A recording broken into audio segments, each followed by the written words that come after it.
লক্ষ্মীগঞ্জ বা নতুন মাদারীপুর এলাকায় দুই পক্ষের আধিপত্য বিস্তারকে কেন্দ্র করে সংঘর্ষ হয়েছে এবং এই সংঘর্ষে শাকিল মুন্সি নামক একজন মারা গেছে। এখানে হসপিটালে মারা গেছে, আমরা কনফার্ম করেছি, ডাক্তার কনফার্ম করেছে।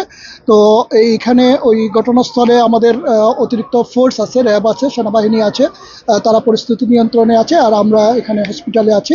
তো এই ঘটনার সাথে যে বা যারা জড়িত তাদেরকে গ্রেপ্তারে আমাদের অভিযান চলমান আছে।